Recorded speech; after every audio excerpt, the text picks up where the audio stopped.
Bienvenidos a meditacionesdiarias.com.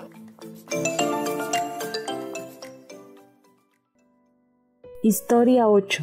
Un viaje triste, muy triste.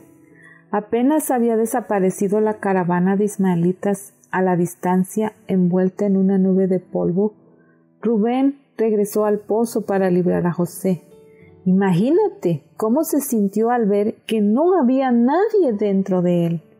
Alarmado, buscó entonces a sus hermanos y les dijo: «Ya no está ese mocoso, ¿y ahora qué hago?». No podía pensar siquiera en la idea de presentarse ante su padre sin llevar a José. Eso quebrantaría el corazón del anciano. Tampoco podía decirle que habían sido capaces de vender a su propio hermano como esclavo. Pero a alguien se le ocurrió una escapatoria. Le dirían una mentira a Jacob, que José había sido atacado y muerto por un animal salvaje. Para que la historia pareciera verdad, tomaron la vestidura de varios colores del muchacho, la empaparon en la sangre de un animal y se la llevaron a Jacob. «Encontramos esto», le dijeron. «Fíjate bien si es o no la túnica de tu hijo». Por supuesto, Jacob conocía bien la túnica. «Sí, es la túnica de mi hijo», exclamó entre sollozos. «Seguro que un animal salvaje se lo devoró y lo hizo pedazos». De esta triste manera, Jacob, que había engañado a su padre, fue a su vez engañado por sus propios hijos. La Biblia dice que rasgó las vestiduras y se vistió de luto, y por mucho tiempo hizo duelo por su hijo. Todos sus hijos y sus hijas intentaban calmarlo, pero él no se dejaba consolar, sino que decía: «No, guardaré luto hasta que descienda al sepulcro para reunirme con mi hijo». No puedo imaginarme cómo esos hermanos eran tan hipócritas como para pretender consolar al pobre anciano sin decirle la verdad. Veían sufrir a su padre, pero no le confesaban lo que había hecho. Si se lo hubieran contado, seguramente la ira de Jacob contra ellos no habría conocido límites.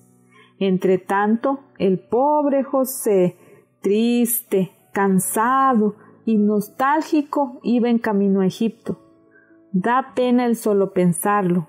Apenas 17 años y vendido como un miserable esclavo. Mientras caminaba fatigosamente por el polvoriento camino con sus amos ismaelitas, más de una lágrima debe haber rodeado por sus mejillas. ¿Por qué le había ocurrido esa terrible desgracia?, se preguntaba. ¿Por qué sus hermanos habían sido tan crueles con él?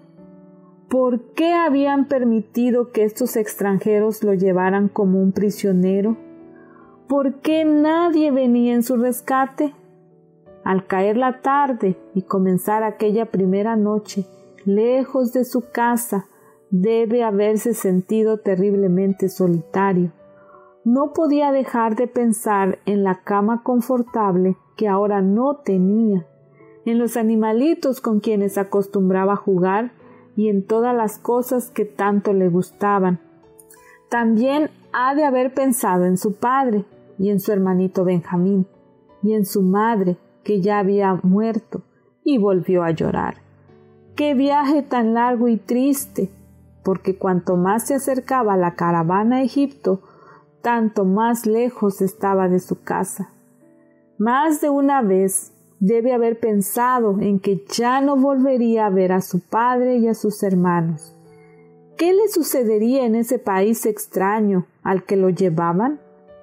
Seguramente lo volverían a vender, pero ¿a quién? Tal vez a un amo duro y cruel que le haría pasar una vida miserable. También pensó en Dios, en el Dios de su padre. Aunque la Biblia no lo dice expresamente, estoy seguro de que oró más de una vez al Señor pidiéndole que lo protegiera y que le ayudara a reunirse, algún día con aquellos a quienes amaba. Y estoy seguro también de que Dios observaba con amor a este querido muchacho, así como vela sobre cada niño y niña que lo ama y confía en él. Dios sabía que este triste viaje hacia la esclavitud era lo mejor que podía haberle pasado a José. Y aunque el pobre muchacho no lo comprendía entonces, Dios estaba utilizando ese acto malvado de sus hermanos para conducir a José hacia un magnífico futuro que de otra manera no habría conocido. A menudo Dios actúa de esa manera y convierte lo que parece difícil de soportar en felicidad y grandes bendiciones. Le agrada conducir a los que confían en Él desde las tinieblas hacia la luz. Al fin, José llegó a Egipto. Observaba con ojos agrandados por la sorpresa las grandes ciudades, los templos monumentales, las formidables pirámides, la misteriosa esfinge y las multitudes de gente extrañas, pero ni por un momento se le cruzó por la mente la idea de que alguna vez sería gobernante de ese país.